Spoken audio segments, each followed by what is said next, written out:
جس گھر پر علم لگے گا اس گھر پر حسینی کرم بھی برسے گا۔ اہل سنت کی جانب سے گھروں پر حضرت عباس علیہ السلام کے علم لگانے کے اعلان نے سوشل میڈیا پر تہلکہ مچا دیا۔ مختلف مذاہب، مسالک اور ممالک میں حضرت عباس علمدار سے محبت و عقیدت پر خصوصی رپورٹ سنتے ہیں اعلی حیدر کی زبانی۔ اپنے گھر میں علم لگائے، جس کے گھر میں علم لگے گا اس کے گھر میں حسینی کرم بھی ہوگا۔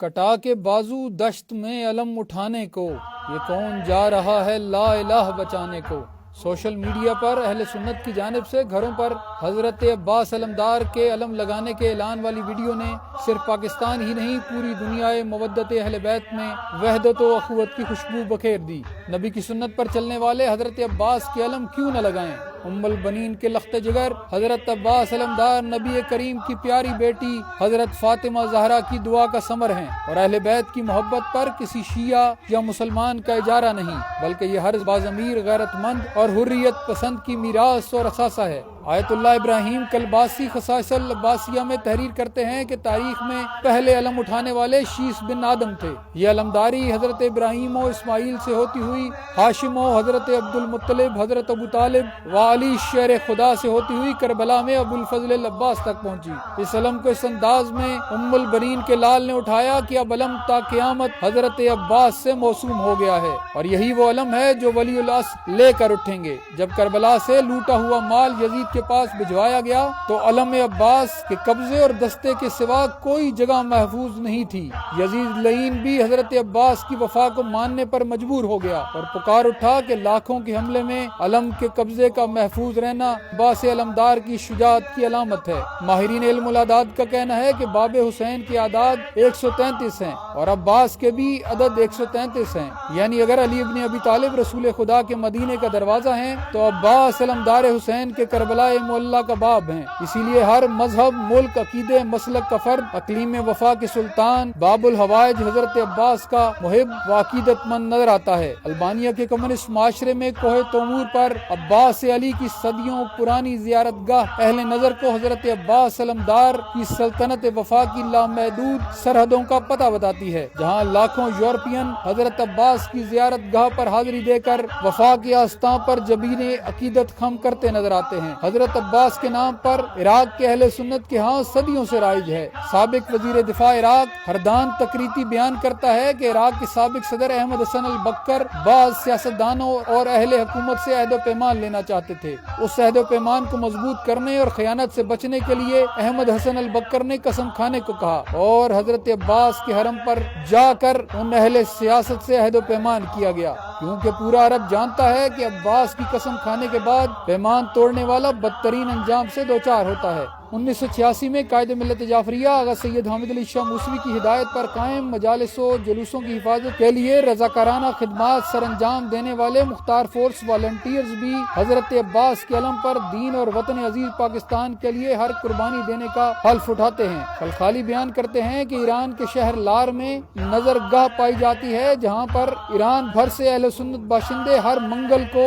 اپنے اہل خانہ کے ساتھ آتے ہیں اور حاجت پوری ہونے پر نظر و نیاز ادا کرتے ہیں۔ اردو زبان کے پہلے عوامی شاعر لسان العصر نذیر اکبر آبادی اہل سنت گھرانے میں پیدا ہوئے۔ دنیا کی بے ثباتی پر شعراء آفاق بنجارہ نامہ جیسی نظم تخلیق کرنے والے نذیر اکبر آبادی کا یہ ماننا تھا کہ آخرت میں کوئی شے کام نہیں آئے گی۔ قزاق کجل کا رستے میں جب بھالا مار گراوے گا، دھن دولت ناتی پوتا کیا، ایک کنبا کام نہ آوے گا، سب ٹھاٹھ پڑا رہ جاوے گا، جب لاد چلے گا بنجارہ۔ اسی نذیر اکبر آبادی نے کرناٹک میں ایک ہندو جوان کے کٹے ہاتھوں کے جڑنے کا معجزہ دیکھا تو حضرت عباس کی کرامت پر 80 بندوں پر مشتمل مخمس تحریک کیا اور پکار اٹھے، یا علی عباس غازی صاحب تاج و سریر، سب کے تم مشکل کشا ہو، کیا غریب ہو کیا امیر، جان و دل سے اب تمہارے نام کا ہو کر فقیر، یہ غلام روسیہ اب جس کو کہتے ہیں نذیر، آپ کے فضل و کرم کا یہ بھی ہے امیدوار۔ ام البنین کے بیٹے حضرت عباس کی عظمت کے ترانے تو وہ خانوادہ رسول بھی پڑھتا ہے کہ جس گھرانے کے قصیدے اللہ نے قرآن میں پڑھے۔ امام صادق علیہ السلام فرماتے ہیں کہ عباس تمہارا ذکر اعلیٰ علیین میں لوگوں کی زبانوں پر ہے، کتاب جواہر اللیقان میں مرقوم ہے کہ روز محشر حضرت فاطمہ زہرا سلام اللہ علیہا شفاعت امت کے لیے باس علمدار کے کٹے ہوئے ہاتھ اللہ کی بارگاہ میں پیش فرمائیں گی۔ کتب تاریخ گواہ ہیں کہ حضرت فاطمہ زہرا اس شخص سے ناراض ہوتی جو امام حسین علیہ السلام کی زیارت تو کرتا لیکن عباس علمدار کی زیارت میں کوتاہی برتتا۔ مقتل کی کتابوں نے لکھا کہ فاطمہ کے چاند امام حسین علیہ السلام، اکبر و اصغر اور اون و قاسم کی لاشوں پر اس قدر نہ روئے جس قدر گریا انہوں نے سکائے سکینہ